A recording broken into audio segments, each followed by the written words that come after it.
Hello students, hope you all are well and safe. आज हम जो कविता पढ़ने जा रहे हैं उसका नाम है मेघ आए।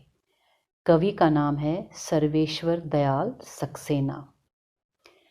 ये जो कविता है इसमें कवि ने हमें ये बताया है कि बरसात के दिनों में बादल उमड़ घुमड़ कर आसमान पर छा जाते हैं। हवा तेज़ बहने लगती है। हवा के वेग से पेड़ भी झुकने डोलने लगते हैं। धूल उड़ती है। बादल नीचे क्षितिज पर झुक जाते हैं। बिजली चमकती है। अंततः प्रतीक्षा समाप्त होती है और बादल बरसने लगते हैं। कवि ने बादलों को प्रिय मेहमान बताया है। एक युवक बहुत दिनों के बाद शहर से अपनी ससुराल वाले गांव में आता है। गांव में उसके आने की प्रतीक्षा रहती है। उसके गांव में आने की हलचल भी वर्षाकालीन बादलों के आने की हलचल जैसी होती है। तो आइए शुरू करते हैं। मेघ आए बड़े बंठन के सवर के, आगे आगे नाचती गाती भयार चली, दरवाजे खिड़कियां खुलने लगी गली गली, पाहुन जो आए हो गांव में शहर के, मेघ आए बड़े बंठन के सवर के। मेघ का अर्थ है बादल, बंठन के तैयार होना, पाहुन मेहमान या दामाद, बयार हवा, जूं जिस प्रकार से। मेघ आए बड़े बंठन के सवर के। कवि कहते हैं कि आकाश में बादल गिर आए हैं। बादलों को देखकर कवि को ऐसा प्रतीत होता है जैसे शहर से कोई मेहमान या किसी का दामाद आया हो, जो बन सवर कर नए दुल्हे और चमकीले कपड़े पहनकर बना ठना चला आ रहा हो। गांव में दामाद को पाहुन अथवा पाहुना भी कहा जाता है। कहीं कहीं दामाद को मेहमान भी कहते हैं। शहर से आने वाले मेहमान को देखकर लोगों में प्रसन्नता की लहर दौड़ जाती है। बादल भी दामाद की तरह एक वर्ष के बाद आए हैं। आगे आगे नाचती गाती भयार चली। अब बादलों के पहले उनके आने की सूचना देने पूरब से आने वाली शीतल हवा चल पड़ती है, जो नाचती गाती आती है। दरवाजे खिड़कियां खुलने लगी गली गली, और उस नाच गाने को देखने के लिए गलियों में खिड़की दरवाजे खुल जाते हैं। अर्थात गर्मी से बेहाल लोग लू से बचने के लिए अपने खिड़की दरवाजे बंद रखते थे। अब शीतल वायु का आनंद उठ लेने के लिए वे उन्हें खोल देते हैं। पाहुन जो आए हो गांव में शहर के, मेघ आए बड़े बंठन के सवर के। साथ ही मेघ रूपी दामाद को देखना चाहते हैं। बादल रूपी मेहमान के आगे नाचने गाने का कार्य हवा ने किया, जिसको देखकर पेड़ पौधे झूमने लगते हैं। बादल छा गए हैं जिसे सारी प्रकृति प्रसन्न है। बादल के आने पर बाहर ऐसा शीतल और सुहावना वातावरण हो जाता है कि प्रकृति नाचने गाने लगती है और मनुष्य भी उसका आनंद उठाते हैं। पेड़ झुक झांकने लगे गर्दन उचकाए, आंधी चली धूल भागी घाघरा उठाए, बांकी चितवन उठा नदी ठिठकी, घूंघट सरखे, मेघ आए बड़े बंठन के सवर के। गर्दन उचकाए का अर्थ है गर्दन उठाकर, चितवन का अर्थ है दृष्टि, ठिठकी अचानक रुकी। पेड़ झुक झांकने लगे गर्दन उचकाए। अब पाहुन अर्थात दामाद के समान बादल आ पहुँचे हैं। ठीक है, यहाँ पर बादलों को दामाद का रूप बताया गया है। अब बादल आ गए, बादल पहुँच गए।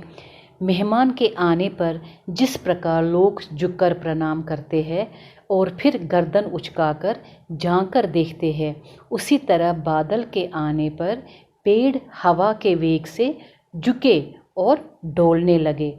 ऐसा लगता है जैसे अपनी जिज्ञासा शांत करने के लिए कुछ ग्रामीण अतिथि को देख रहे हो। आंधी चली धूल भागी घाघरा उठाए।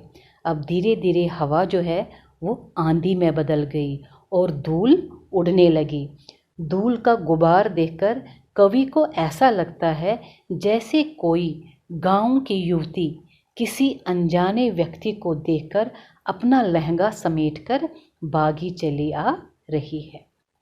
बांकी चितवन उठा नदी ठिठकी, घूंघट सरखे, मेघ आए बड़े बंठन के सवर के। अब बादलों का गिरना नदी के लिए भी अच्छा समाचार है। वो भी ठिठक कर देखने लगी। उधर मेहमान के आने के समाचार से गांव की बहुओं ने क्या किया, उन्होंने घूंघट कर लिया और अपनी तिरछी नज़र से उसे देख लेना चाह रही है। देखकर उन्हें लगता है कि सचमुच मेहमान बड़े बंठन के सज संवर कर आए हैं। बूढ़े पीपल ने आगे बढ़कर जुहार की, बरस बाद सुधि लीनी, बोली उकलाई लता, ओट हो किवार की, हरसाया ताल लाया पानी परात भर के, मेघ आए बड़े बंठन के सवर के। बूढ़े का अर्थ है वृद्ध, जुहार स्वागत, बरस एक वर्ष, सुधि लेनी खबर लेनी, उकलाई उत्सुक हुई, ओट हो किवाड़ की किवाड़ के पीछे छिपकर, हर्षाया प्रसन्न हुआ खुश हुआ। बूढ़े पीपल ने आगे बढ़कर जुहार की। अब मेहमान जो है वो अपने गंतव्य पर, मतलब अपने गंतव्य स्थान पर जहाँ उसको जाना था वहाँ पर वो पहुँच गया है। अब घर का बड़ा बूढ़ा व्यक्ति मेहमान का स्वागत करता है, उसका अभिवादन करता है। ये मेहमान घर का दामाद है जो काफ़ी समय के बाद अपनी पत्नी के पास अर्थात मेघलता के पास उसके मायके में आया है। बोली उकुलाई लता ओट हो किवार की। अब गांव के परिवेश में शर्म लिहाज के कारण पत्नी जो है वो पति के सामने नहीं आ सकती, इसलिए वो दरवाजे की ओट लेकर बेचैनी से उल्हाना देती है कि पूरे 1 वर्ष के बाद हमारी खबर ले ली है आपने। कवि ने बूढ़े पीपल को यहाँ पर मेघ रूपी अतिथि का स्वागत करके दिखाया है और किवाड़ में जो लिपटी हुई लता है उसको मायके में रहने वाली ऐसी युवती के रूप में चित्रण किया है जिसका पति 1 वर्ष बाद उससे मिलने के लिए आया हो। हर्षाया ताल लाया पानी परात भर के, मेघ आए बड़े बंठन के सवर के। अब तालाब ने क्या किया, उसने भी खुशी खुशी गोद में पानी लेकर उसका स्वागत किया। बादल बरसेंगे तो तालाब भी भरेगा, इसलिए वो खुश हुआ है, इसलिए वो हर्षाया हुआ है। और पीपल को बड़ा बुजुर्ग इसलिए कहा जाता है क्योंकि पीपल के पेड़ की आयु बहुत अधिक होती है और वो दिन रात पर्यावरण को शुद्ध करता है। तो मेघ जो है वो बड़े बंठन के सवर के गांव में आए हैं। क्षितिज अटारी गहराई धामिनी दम की, क्षमा करो गांठ खुल गई अब बरम की, बांध टूटा जर्जर मिलन के अश्रु डर के, मेघ आए बड़े बंठन के संवर के। क्षितिज दृष्टि की पहुँच पर वो आकार जहाँ आकाश और पृथ्वी मिले हुए दिखाई देते हैं। अटारी घर के ऊपर की कोठरी या छत, दामिनी बिजली, बरम संदेह, अश्रु आंसू, बांध रुकावट। क्षितिज अटारी गहराई धामिनी दमकी। आकाश में बादल छा गए, क्षितिज पर गहरे बादलों में बिजली चमकी और वर्षा प्रारंभ हो गई, झरझर वर्षा होने लगी। इस भाव को कवि ने मेहमान और उसकी पत्नी के मिलन के प्रसंग में प्रस्तुत किया है। क्षमा करो गांठ खुल गई अब बरम की, बांध टूटा झरझर मिलन के अश्रु डर के, मेघ आए बड़े बंठन के संवर के। लता रूपी पत्नी ने किवाड़ की ओट से अपने मेघ रूपी पति को देखा और साल भर बाद आने की शिकायत की, उल्हाना दिया, ताना दिया। वह शायद रूठी बैठी थी, शायद उसके मन में भ्रम हो गया था कि उसके पति ने उसे बुला दिया है, पर जब दोनों मिले तो बिजली सी कौंध गई। पत्नी के मन की गांठ जो थी वो खुल गई, सारी शंकाएं जो थी वो भी मिट गई। मिलन के आंसुओं के रूप में वियोग का दुख जो था वो सारा बह गया। वर्ष भर के वियोग का भान जो था वो टूट गया। वो अपनी भूल के लिए क्षमा मांगने लगे। इन पंक्तियों में पति पत्नी के मिलने का बड़ा सुंदर और शालीन चित्र है।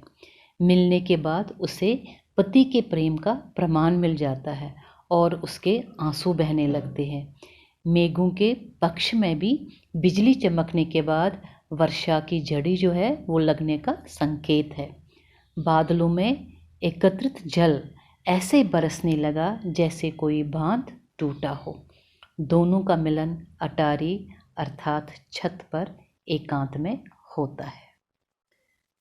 तो बच्चों, ये थी हमारी कविता मेघ आए। Thank you. Have a good day.